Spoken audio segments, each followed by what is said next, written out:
আগরতলা নাকি মালিক উনি, একটা আগরতলার মালিক উনি। তো সেই বিষয়টা আপনি কীভাবে দেখছেন একটা রাজনৈতিক দল হিসাবে বা একটা সাধারণ মানুষ হিসাবে, যেটা নাকি দিল্লির যন্ত্র মন্ত্রণালয়ের সামনে এই ভাষণটা দিয়েছে? দেখুন, পেছনে ভারতীয় জাতীয় পতাকা লাগানো আছে। অবিশ্বাস ওনার সংবিধানের প্রতি আস্থা আছে।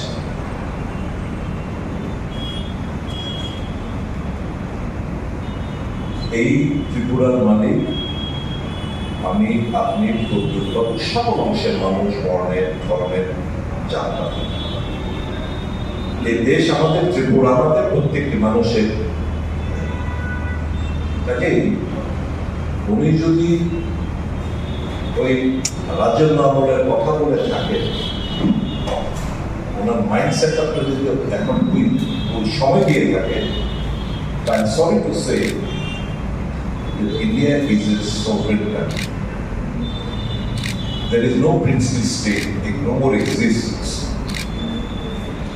এই ত্রিপুরা প্রদ্যুৎ বাবুর যেরকম, আমার যেরকম, সেরকম প্রত্যেকটি ভারতীয় নাগরিক। আসল কথা,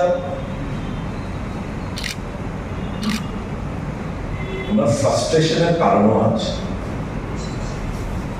6 মাসের কথা বলে 18 মাস পার হয়ে যাচ্ছে। There is no constitutional solution कुछ ना দেখিয়ে এসব যে বলেছিল, যার প্রেক্ষিতে সমস্ত বলে ওনার নিজের সিস্টারকে মেম্বার অফ পার্লামেন্ট বানিয়ে দিয়েছেন। তো এখন সামনে নির্বাচন আসছে, কি নিয়ে যাবে, কোন ইস্যু নিয়ে যাবে মানুষের কাছে? তবে এই ভড়কানেওয়ালা স্পিচ इसलिए दे रहे हैं ताकि आम जनता का ध्यान कहीं और भटक जाए।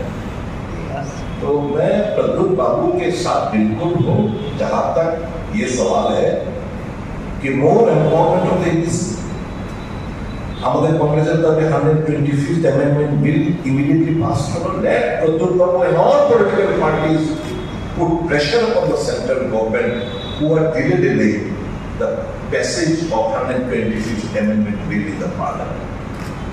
আমরাও চাই এই রাজ্যের আদিবাসী অংশের মানুষের হাতে রাজনৈতিক, অর্থনৈতিক, সামাজিক ক্ষমতা আরো বেশি মাত্রায় আসে, and that is possible by amending the 125th amendment by passage of 125th amendment bill of the constitution.